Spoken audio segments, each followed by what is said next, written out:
Hi, everyone. This is exciting. This is episode 3 of the new Renfrew and Area Chamber of Commerce Talk Valley to Me podcast. And I'm here today with Todd Perry, the new co-owner of the Renfrew Wolves Junior A and Junior B teams. Hi, Todd. How are you today? Very good. Thanks for having me. Thank you for coming. This is really exciting. Have you done a podcast before? I've done one before, but never video. It was just audio. Oh, So this is really? new. No, this is great. Yeah. This is great. It's a lot of fun. Yeah. I'm really enjoying it. So, Good. just a reminder of how this goes. We ask the exact same questions of each one of our guests, and they answer them about themselves, their business, their preferences, and their valley stories, because we're all from the valley or are connected to the valley in some way. And so it's just a really fun way to bring all of that together. So let's get started on questions. Great. All right, perfect. So tell us about yourself and your business. So, about myself, I am father of two, married to my wife Tina for 32 years.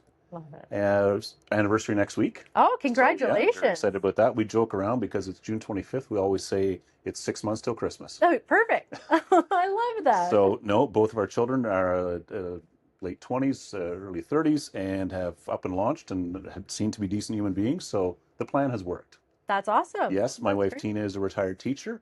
I am a civil engineer by training and built a civil engineering business based out of Carp, Stittsville called Todd Perry Engineering, Yes. and have had the opportunity to work in the valley quite a bit. So we really enjoyed that. Still carrying on business here as Aegis now. I sold it a few years back, but that was the start. That got me going. So and allowed us to do the things we're doing today. That's amazing. Yes. That's amazing. That's Yeah. great.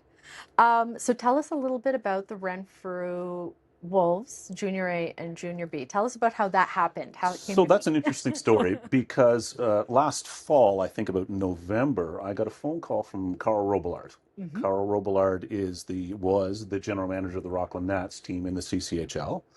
Interestingly enough, Carl's brother married my sister. Okay. So we've known each other for quite a long time.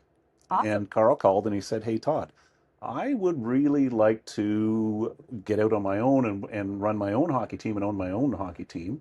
I'm almost there with the funding. Would you be willing to be a partner with me?" And I was quite honest with him and I said, "Carl, I didn't wake up today looking to buy a hockey team. But I have learned in business that it costs nothing to listen." And I asked a bunch of questions and I listened. And Carl made a really compelling case for why this was a good idea. And I said, okay, the next step in the program is I'm going to go in and have a conversation with my wife. Yes. And at this point, I have learned that these kinds of decisions are best done together.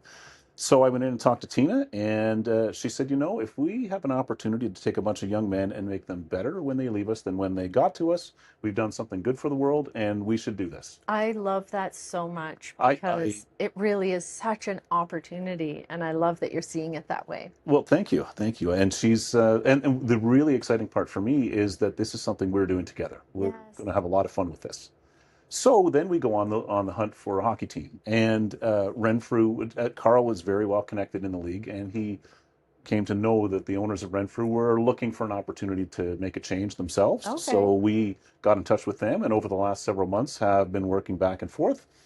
Got all the paperwork signed, and then just this past weekend on Saturday, the CCHL officially voted us in as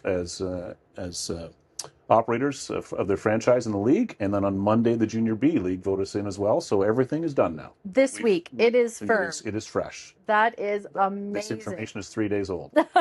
That's great. So yes, so we're very current on that, and it's been a really busy time I bet. trying to get up and off the ground. There's a lot of moving parts to a team like this that I didn't realize. Okay. And I will say that the reception from the town has been fantastic.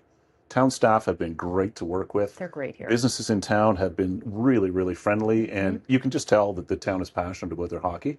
And we're really excited to bring what we know was a good team, and we want to make it even better. And I think with Carl's connections and he's been very busy. He's made a lot of trades lately, but really with the goal of bringing a good, sustainable, competitive hockey team to town. So we're really excited about it. I love hearing that. This really is an amazing town, and Yes, it is. It's a hockey town, and very much so. it is it's just full of great people. I'm just so impressed with how everybody is excited to talk about it, Yes. and that's a great thing. Yes. Yes. Wonderful. Okay. This is the next question. It's probably one of my favorites. What is the best advice you've ever been given, or the advice you would give your younger self if you could? I was given this advice and I passed this on. And there's two parts to it. And the first part is to be patient. Okay. And the second part is to listen. I love that. And as I got older in my career and started to deal with younger engineers in particular, there was always this excitement about doing things, and everybody's just wants to go and wants to do more. And they sometimes just have to slow down and realize that there's no substitute for experience. Yes. And I've also said, and I've tried to honor it, and I've tried to pass it on. If you get an opportunity to sit in a room with people who know things, the smartest thing you can do is listen. Yes. It's incredible the things you will learn. And again, we come back to that. There's no substitute for experience. So that's the advice I was given. I took it to heart and I passed that on. I love that advice. What great advice. All right. Now, what was your biggest success and how did it change your life? When I was in my early 40s, I had an opportunity to join a business group with other business owners called YPO. And I did that, and back to this notion of listening. I had a personal board of directors who were 10 other business owners with me, and I got some great advice from them. And it was really around building the culture in my business. Okay. Any business runs on people and clients, but the difference maker is the culture in your business. And I knew those things were important, but when I really started to focus on that, and I really started to put an effort into trying to build the positive culture, the kind of place that you'd be proud to call your workplace, I really found that it paid off. And Awesome. A great culture can defeat a lot of challenges in a day. Yes. So when everybody's pulling together, everybody's thinking the same way, everybody's trying to solve the same kinds of problems, and there's no bad apples in the bunch, you can get a lot of great things done. Absolutely. Yep. And you hear it so much more now. I mean, a paycheck is nice, but people are really just looking for a place to work where they just love the culture. Well, another thing that I heard, and I still remember this, is somebody said to me one day, they said, you need to understand that you spend more time with your coworkers than you do with your spouse when you're awake. So you better really enjoy your time with your coworkers. Yes. Because you are much less picky about, you have no choice with coworkers, you do with the spouse. But you really need to put that effort in. Yes. And I think for me, that was a big driver in that we spend so much time with these people. Let's make sure it works. I love hearing that. Yep. That's great. So a twist on that. Okay. What was your biggest failure? And we all have them. Oh, this was an easy one for me. What did you learn from it? Oh my goodness. So several years ago with the engineering company, we got what we thought at the time was a fantastic opportunity to work on the expansion of Highway 407 in Toronto. Okay. Which for a little upstart company in Ottawa, dealing with international joint venture companies, boy, really, really hit the big time. That's huge. I had no idea the catastrophe that was going to be. Oh no. Because the way they wanted things done was not consistent with the way we did things, and we really struggled to accommodate what they wanted. Oh. And we had to redo things and redo things and redo things and over again. And we learned a lot. And I've always, and one of the other expressions that I've learned in my life is that education is expensive. It doesn't matter where you get it. Yes. So I would say, we lost a lot of money on that job, but I would say that we learned a lot. Because education is expensive. And the thing that really jumped out for me there was when it got right down to it, it was about the people that we were working on the project with. And I really came to understand who was the cream of the crop in my office. The cream rose to the top. It was brutal working conditions, incredible hours, but we did manage to get the job done. And I really saw who the shining stars were. And it wasn't it was not who I thought it might be. Really? Yep. Yep. So I always look at that one as one of the most significant failures, but I did learn from it. I love it. Yep. And we always do. Yep. We always do. Yep. All right. So We're going to twist it around to the Valley. What's your Sure. absolute favorite local story? This is why I love the Valley story. And Well, the Valley's big. it's a three-part thing for me, but the when we were younger, we've always had a family cottage in Mink Lake. Okay. And when we were younger, we did a lot of snowmobiling. And we got involved with the Eganville Snowdrifters and the Bonashare Cup Yes. snowmobiling races. When we were teenagers, my brother and I would be the guys out hauling all the wreckage off the track. Okay. And we would help out at registration because I'm bilingual and I could talk to all the French racers.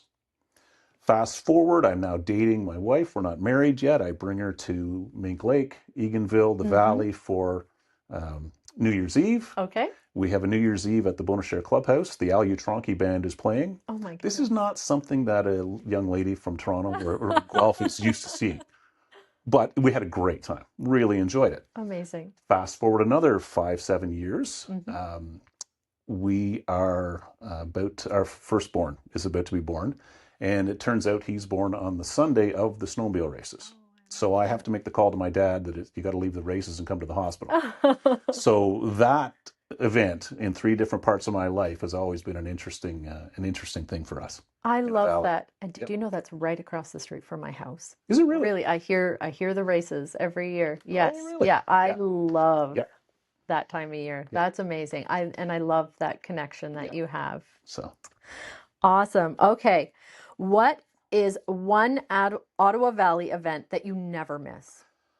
Oh, I must admit I have missed it a couple times, particularly as the kids got older, but we used to go to the Cobden Fair all the time.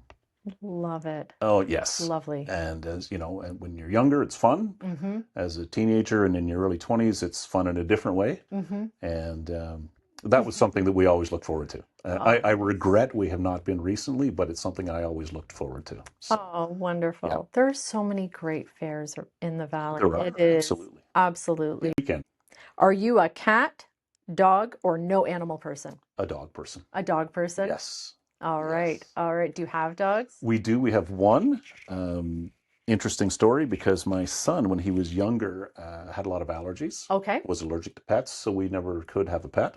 The young lad goes off to university, and all of a sudden we have a dog. There- And I said, he comes home every now and then. The son does. yeah. But Jack's he's a little miniature golden doodle, and we have a lot of fun with him.